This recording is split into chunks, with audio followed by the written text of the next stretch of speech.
Shut up. Oh, sorry.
It looked like a selfie. But I couldn't tell with the mask on who it was. Hi. Hello. It was like a half hi. Hi. All right, guys, we're going to get started. And fair warning, I didn't really preview the stuff to do today, so I don't know what's going to happen. We're going to start watching this video. It's kind of like the last one that we watched, and we'll like have to stop at some point and look at some lyrics or something. Let me get it plugged in here. So I don't super know what I'm doing, but we will figure it out. I probably should have. No, you know what? We're just going to do it. We're just going to do it. We're going to go for it.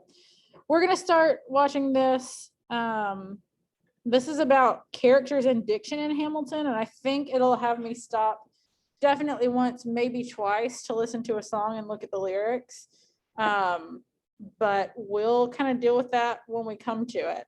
So enjoy. Sorry, I'm not more prepared today. A man has to answer for his words first. In other words, the importance of language. So arguably the most important or interesting thing of any show, story, movie, TV show, etc. are the characters, right? Think about your favorite book or movie Harry Potter. or TV show. Would it be interesting to you if you didn't like the characters? Or have any interest or investment in what happens to those characters?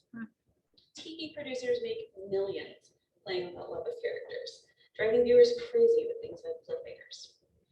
What's doubly interesting about characters in literature is that writers get to develop them with words instead of with actors. That's why characterization and diction are two of the most important literary devices. And that's where we're going to start.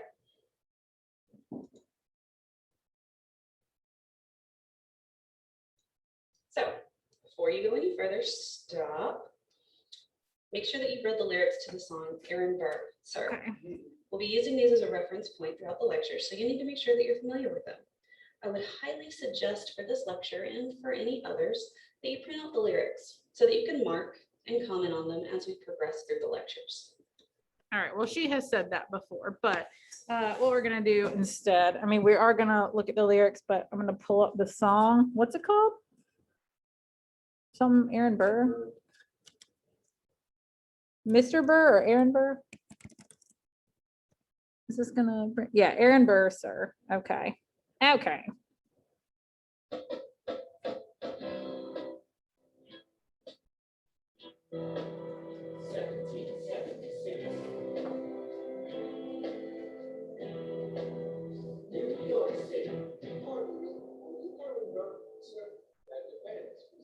Oh, sure. Sir, I'm Alexander Hamilton. I'm at your service, sir. I have been looking for you. Very good. Sir, I heard your name in Princeton. I received you in an accelerated course of study. But I got sort of out of sorts with the buddy influence. I may have punched him. It's a blur. Sir, he handles the financial first person. Yes, I wanted to do what you did, graduate to join the revolution. He looked at me like I was stupid. I'm not stupid. So how'd you do it? How'd you graduate so fast? It was my parents' dying wish before they passed. You were an orphan. Of course. I'm an orphan. God, I wish there was some more that we could prove that we're worth more than anyone bargained for. Can I buy you a drink? Nice. While we're talking, let me offer you some free advice. Talk less. What? Smile more. Don't let them know what you're against. Get serious.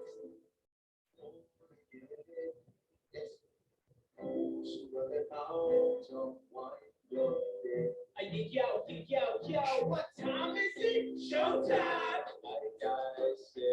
Showtime, showtime. Yeah, I'm John Lawrence in the place to be. 2 pints and Sam Adams, but I'm working on 3. Those red coats don't want it with me, cause I will catch you a black. Stop till I'm free. These leaves on their knees, if I'm better than I am. I came from afar just to say one why to the king.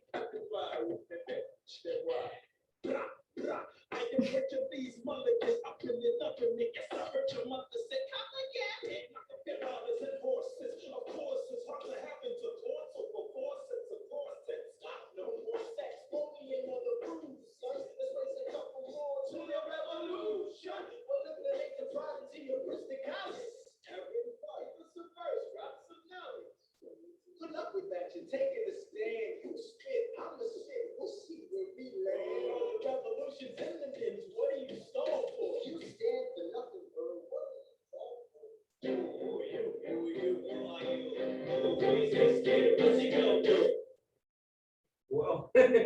Fun ending there. So what exactly do we mean by diction? Word choice. Diction by definition is the choice and use of words and phrases in speech or writing, and or the style and enunciation in speaking or singing. More simply put, it's the words the writer uses and how they're put together, and also in this case, how they're delivered. So think for a second about your own diction. We were going to the grocery store and I asked you, when was the last time that you made groceries?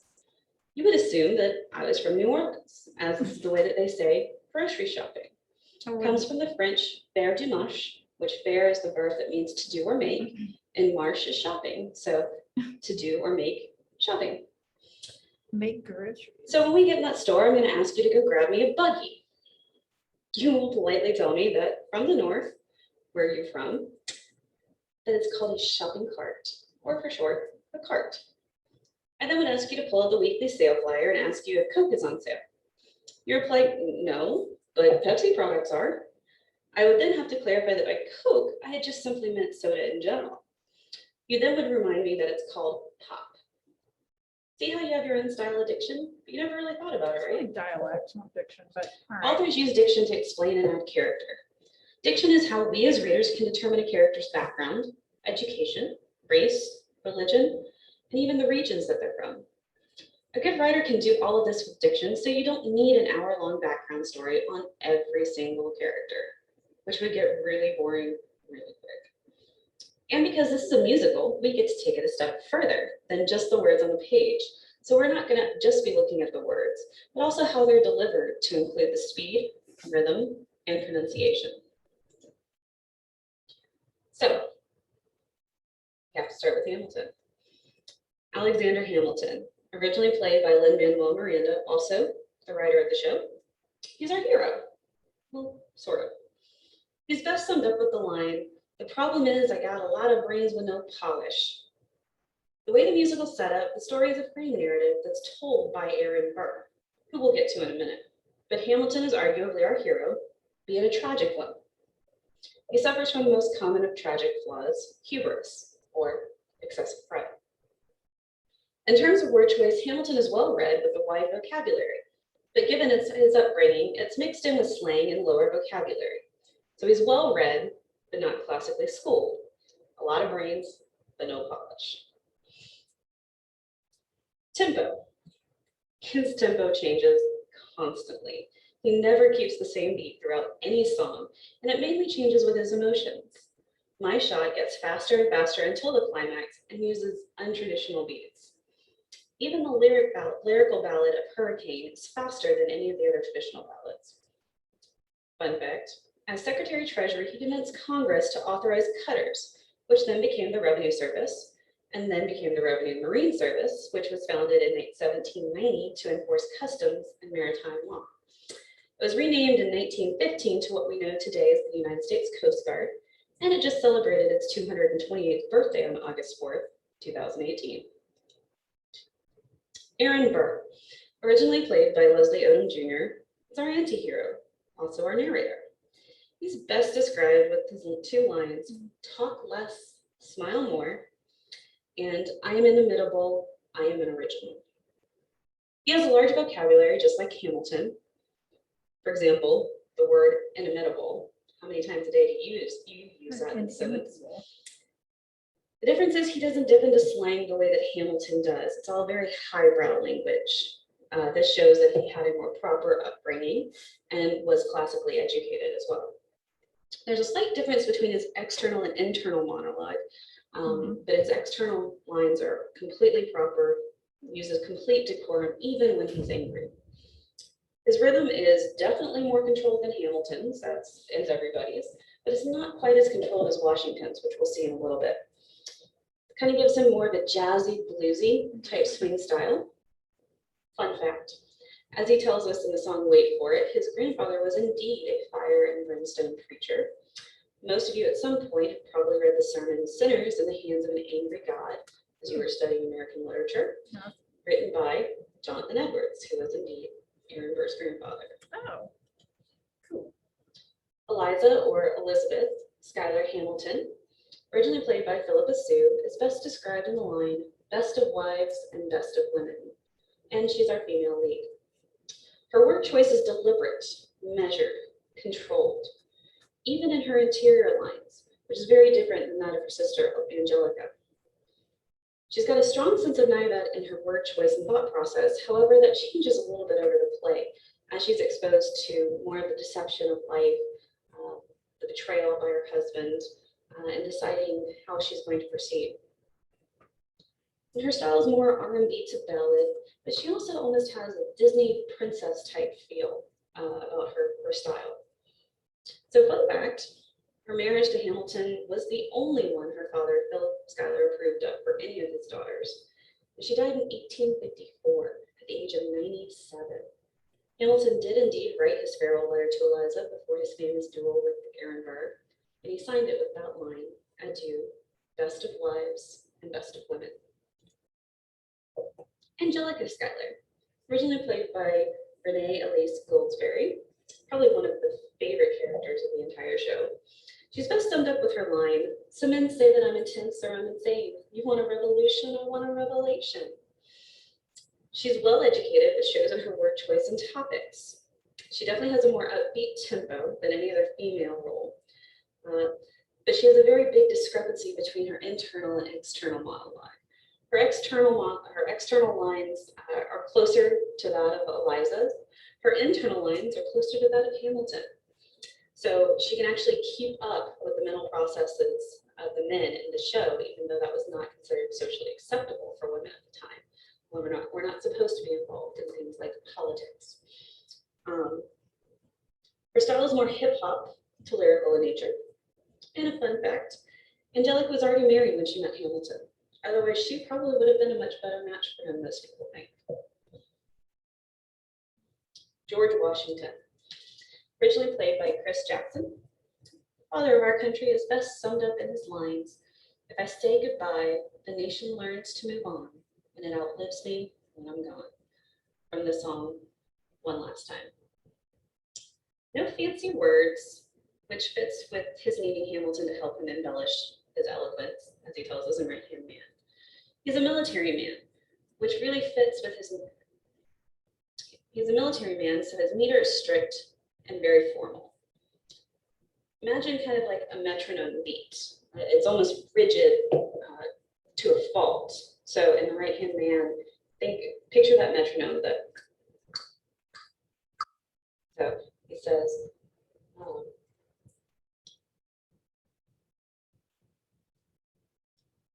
says, check it. Can I be real a second? Put down my guard and tell the people how I feel a second. Now I'm the very model of a modern major general, a venerated Virginian veteran whose men are all lining up.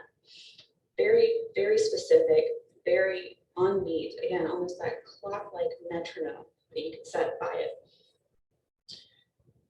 Huge difference in style and beat between the two major songs, Right Hand Man, which we just heard, and One Last Time that we're actually going to study when we talk about juxtaposition. Which is interesting because Right Hand Man is the first time that we see the character of Washington. One Last Time is actually the last time we see him before he appears in the finale with everyone else. One Last Time is a lot slower. It's more relaxed, easygoing, conversational. It's just a conversation between him and Hamilton working on his farewell address. Marquis de Lafayette, my favorite character of the entire show, and he is best described by his line, the Lancelot of the Revolutionary Set. This is also one of the more brilliant allusions that Miranda uses, which we'll get to in another lecture. He is also the first of our major characters where the actors are double cast, meaning that they play one character in the first act and another in the second. The actor who plays Lafayette, David Diggs, also plays Thomas Jefferson in Act 2. At the start, particularly in Aaron Burr, Sir, as we're going to see, his English is very poor. He uses a combination of French and English, kind of hard to understand at times, which illustrates his recent arrival to the States. Lines like, I came from afar just to say bonsoir, tell the king, casse-toi, who's the best, c'est moi. There are a blending of French and English terms. By the end of Act 1, he actually has the quickest and the most complicated rap of the entire show. It's pretty amazing. And so, which shows us that his English has vastly improved, also has his confidence. He tells us in Guns and Ships, which is that very fast rap, so he knows what to do in a trench, ingenuity and fluid and French, I mean. So you're gonna have to use him eventually. What's he gonna do on the bench, I mean? No one has more resilience or matches my practical tactical brilliance. Where he's talking about Hamilton and trying to convince George Washington to bring Hamilton back for the Battle of Yorktown. But that's a huge difference from what we're gonna see here in Aaron Burr Sir to, again, the quickest, most difficult rap of the entire show. Fun facts. He actually abandoned his pregnant wife to come and fight the American Revolution to avenge his father, who was killed by the British in 1759 in the 7 Years' War. He named his only son after George Washington, and he died in Paris at the age of 76. He is buried in Picpus Cemetery, under earth that was actually brought from Bunker Hill, so that he could be buried in both French and American soil. Also, it's the only grave in that cemetery to have been given permission to fly a French and American flag. John Lawrence. John Lawrence is well known here in South Carolina. He's best described by his line, "We will never be truly free until those in bondage have the same rights as you and me." Same actor who plays Lawrence doubles in Act 2 as Philip Schuyler, Hamilton and Eliza's son, originally played by Anthony Ramos. Lawrence was well educated in London. His word choice is very professional, very articulated. His tempo falls kind of between that of Hamilton and Washington. He's definitely more refined than Hamilton, but not as strict as Washington. He has more of a well-organized rap tempo, and then he kind of swings to more lyrical at times. Fun facts, he was a well-known abolitionist who died at the Battle of Combahee River in South Carolina, about a year after the Battle of Yorktown. It's also known as one of the last great casualties. Battle of the Combahee was fought in what is now known as Colleton County. He was killed on August 27, 1782. He was only 27. His remains are actually buried at his family plantation, which is now known as Mavkin Abbey in Monk's Corner. You can go visit it today. Hercules Mulligan. He's our favorite ruffian, and he's best described by the lines, "I am running with the Sons of Liberty, and I am loving it." Same actor also plays James Madison in the second act, and originally it's played by Okiret Onadwana. Wow. Very difficult name. He was a craftsman and a laborer, and this is definitely reflected in his speech. It's more slang, more casual word choice, as well as cruder topics. There's also more cursing by him than any other character. His tempo definitely feels more improvised. It's definitely not as calculated as some of the other characters. It's got more of a swing beat to a hard rap. And some of his major songs are Yorktown. He has a great part in there as well. Fun facts, he was one of Hamilton's first friends in New York City. Hamilton lived with the Mulligans while he studied at King's College, now Princeton. And Mulligan actually used his slave Cato to send messages to Washington and saved Washington's life at least twice by foiling plans of the British that we know of. Thomas Jefferson. He serves as Hamilton's biggest rival in Act 2, besides Burr, and is best summed up with his lines, "These are wise words, enterprising men quote them. Don't act surprised, you guys, because I wrote them." He uses lofty vocabulary, very big words. He's also very tongue-in-cheek at times and very sassy. He's got a jazzy kind of swing beat to a lot of his works. And like Hamilton, lots of bravado, lots of hubris. His major songs are What Did I Miss, which is the first number of Act 2, and his big introduction number, where he's just come back from France. And then Cabinet Battle number 1 and 2, which are almost a rap-style battle between Jefferson and Hamilton. Think 8 Mile in the Continental Congress. Fun fact, the line he uses in What Did I Miss? "Sally, be a lamb, darling, won't you open it?" where he speaks to Sally Hemings, who was his slave and the mother of his 6 children after his wife Martha Jefferson died. Philip Hamilton. Philip is best described by the lines, "Gotta be my own man like my father, but bolder." He has a style similar to that of Hamilton. Think of him like a mini Hamilton. Well educated, with a large vocabulary, but again, very impulsive and not strictly meter. He has more of a rap R&B style. Fun fact, Robert Troup, a lawyer, said about Hamilton after Philip's death, "Never did I see a man so completely overwhelmed by grief." Hamilton would also use the same pistols that Philip used in the duel he was killed with, that belonged to Angelica's husband in his duel with Burr. And in both cases, Philip and Alexander Hamilton threw away their shots. Philip's sister, Angelica, named after Angelica Schuyler, Eliza's sister, was very close to Philip and actually went insane after his death. She lived to be 72, but had the mind of a child and still spoke of her brother as if he were still alive. James Madison. He states, "We are engaged in a battle for our nation's very soul." He's a very intense character and almost the complete opposite of Hercules Mulligan, which the same actor plays in Act 1 and Act 2. His diction is kind of just average vocabulary. It's nothing super impressive, which fits because he's definitely not one of the first 20 presidents you would probably think of.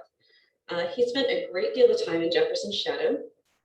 His tempo kind of depends on the topics and emotions, sways from measure to very erratic at times.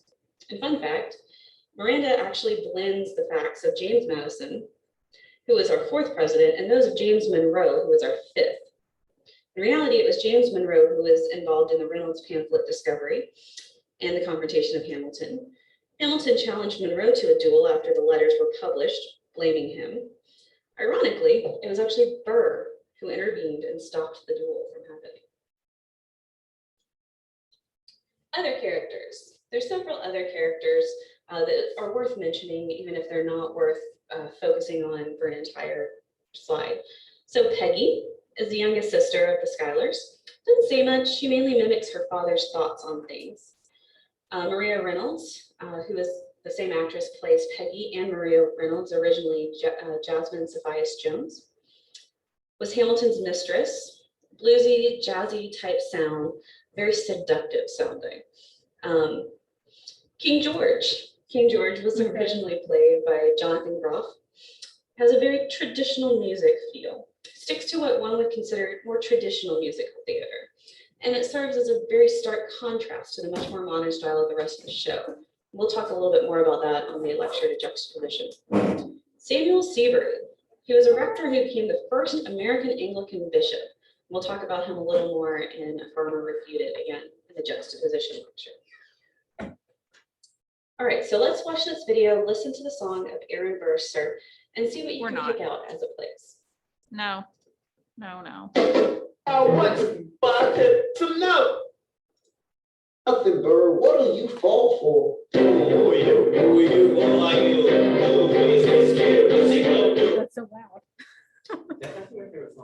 Oh, it's a fun one. Okay, so now let's look at some of those lyrics. First thing that we're going to note is that Hamilton is being very polite at first. Lots of uses of the word sir.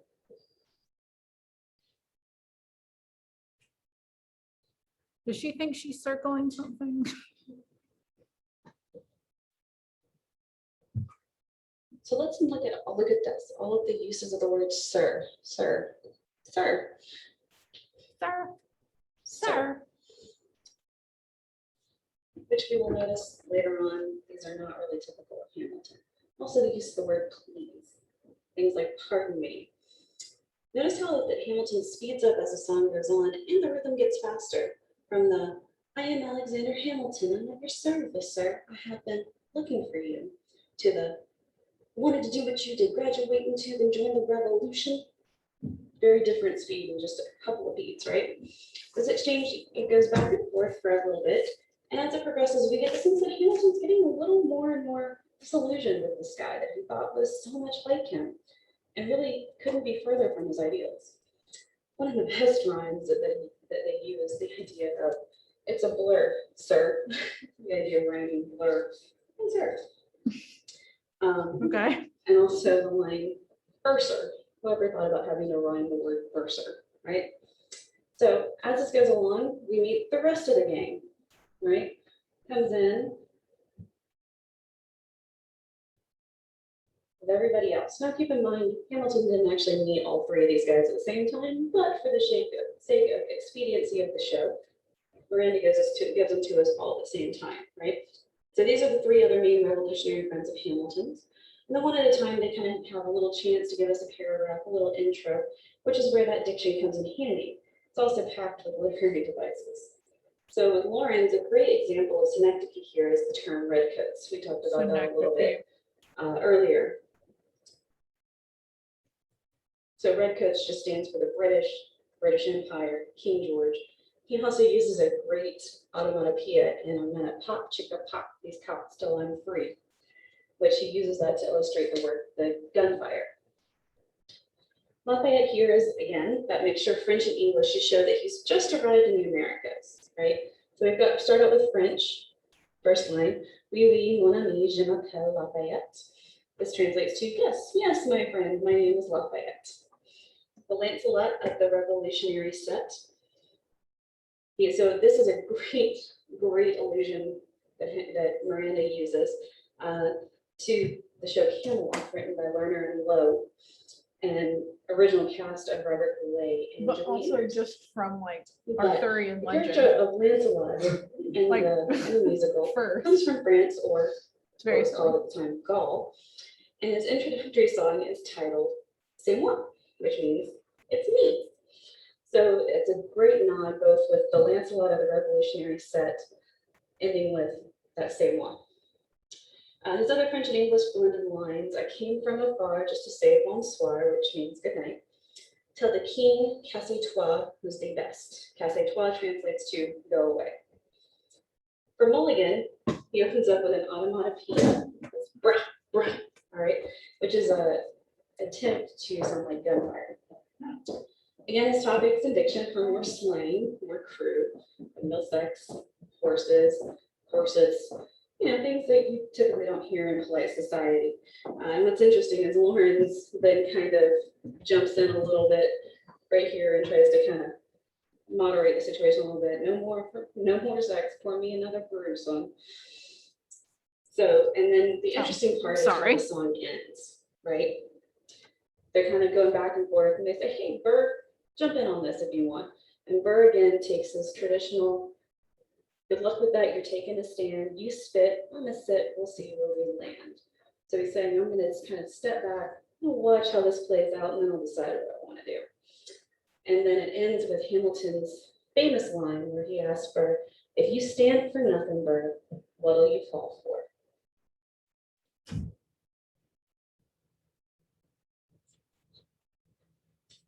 So, some questions to ponder. What did you learn about each character in your verser?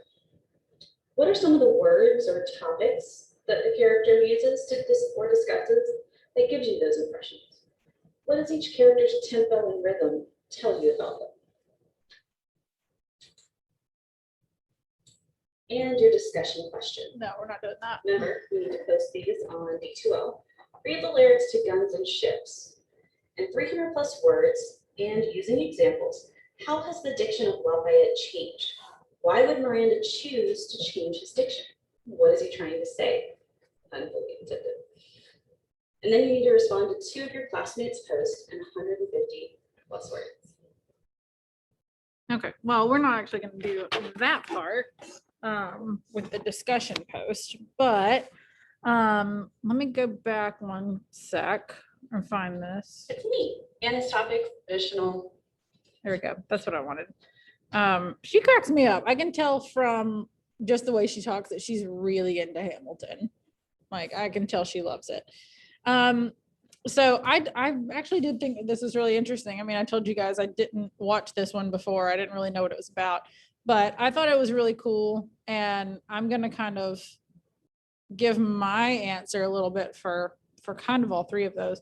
But I don't know about specifically in the song, but I thought it was very cool how, like, with each character, though, like, their rhythm says something about them and their tempo. Like, I thought it was very cool that George Washington, for instance, has a very, like, regular rhythm and beat in his lyrics, because he is like a military general, and that's very fitting. And in a similar vein, when I watched it, and I mean, I told you guys it wasn't my favorite thing in the world or anything, but King George was probably my favorite part, and his part was really different, and it was more traditional and sounded sort of like something you would hear in like a 1700s English court, like very harpsichordy, but very melodic, a lot more so than anything else in the play. And it really had like a sharp contrast to all the rest of the songs. So I think that's interesting that they highlighted that, and they've mentioned that we'll look at that more in our juxtaposition one, which I think is either later this week or early next week. Later this week, I think. But I thought that was cool. I would not necessarily have picked up on any of that. I don't know. What do you guys think? Was there anything that stuck out to you about like something that told you something different about the characters than you'd realized at first? Really just everything you said, where like the beat would signify like a different character, basically. Yeah. Yeah, I almost wish that I had like looked at this before I watched Hamilton for the first time, because they got to appreciate it more. Oh no, I watched it like a couple weeks ago for the first time. Like, a lot of people said it was about 50-50. Some people didn't get it. That's why they didn't like the other half. They said they actually got the whole story. Yeah. I think I'm gonna stop sharing just so that you can. I was like kind of 50-50 on it. I felt like I'm surprised that as many people love it as do love it, just because it's such a specific topic to write something about. Yeah. So I watched it. As soon as it got in like the middle part, I said, "Oh, I understand the story now." Yeah, it definitely like took me a while, and I still feel like I didn't get all of it. And like, granted, history is not really my thing in the first place, but I watched it with Miss Cathan, and she said that before she had showed it to her parents for the first time, she like did a PowerPoint presentation to talk about all the different characters, which I'm like, what a Miss Cathan thing to do. But like probably 20-25 minutes into it, I was like, so I kind of wish that we'd looked at your PowerPoint, because I don't really know how anybody is. And then it was confusing that in the second half they used some of the same characters, because I was like, wait, what? I thought he was dead, and they're like, no, it's a different character. Like, okay. And yeah, like I definitely did enjoy it, and I was super impressed with the writing. But I think one thing, and this is 100% me, this has nothing to do with Hamilton. When things are super hyped up, I cannot deal with them, and like things just don't live up to the hype. So yeah, and so I just felt like, well, everybody says this is so perfect and like so wholly entertaining, and I didn't think it. Maybe. My brother-in-law, though, he's not a musical person at all, in any sense of the word. Like, he's not musical, and he doesn't really like musicals, but he was like, it's literally the greatest piece of theater I've ever seen. It's like, all right, calm down. It's fine if you like it. You saw it up close in person, you might say the same thing. Yeah. Instead of just watching it on screen. Yeah, I think I probably would. Also, one thing, and I don't know how I didn't know this going into it, but I was not aware that it was all singing. Like, yeah, no, and like that's fine, but like when you don't know it going into it, it's just like, oh boy, are they ever gonna say a word? And they don't. When the movie version of Les Mis came out a few years ago, it's probably been a lot of years now. My best friend didn't know that it was all singing, and so she was like, wow, this is a lot. And I think if you go into it and you know that there's not any spoken word, then that's one thing, but when you're not prepared for it, it's just like, this seems really long. So that's, I did like it. It wasn't my favorite thing in the whole entire world, but it was good. Okay. Let me take a quick look here. The lyric analysis was really part of this. Okay, so tomorrow we'll look at rhyme and rhythm. I will though. Let's take a quick little peek at assignments. Okay, so your first Hamilton prompt, and hopefully we'll have some time after we see the video tomorrow, but it's on characters and diction and rhyme and rhythm. So we'll have some time in class on Thursday. Yeah, to work on that and to work on the quizzes. And I kind of wish I'd thought to say this before we looked at, I don't know why I'm sharing my screen with you right now, but I am. I wish I had thought to look at this before we actually started the video, but it just didn't even occur to me. The quizzes correspond to the videos. So I'm just gonna give y'all a little preview of what the questions are. It's basically just the stuff that we heard in this video. So what I would do if I were you, tomorrow when we are, wait a minute. Yeah, tomorrow when we're doing the rhyme and rhythm video, I just go ahead and like have this quiz open and see if you can do it as you go. I don't know if they're in order, but since they directly rely on the video, I would have them open while you're watching the video, because you either have to pay really close attention or take notes or go back and watch it a second time in order to get the answers right. So that's my thought on that. What else was I gonna mention to you guys?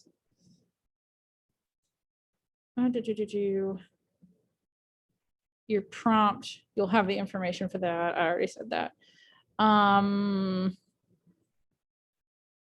Hopefully y'all have started just like at least thinking about your poetry anthology. And I know that it's a while away. It's it's a little over 3 weeks away when that's due, but maybe at least going ahead and looking at the themes on poets.org and see if you can figure out a theme that you'd want to base your whole thing around and start finding some poems.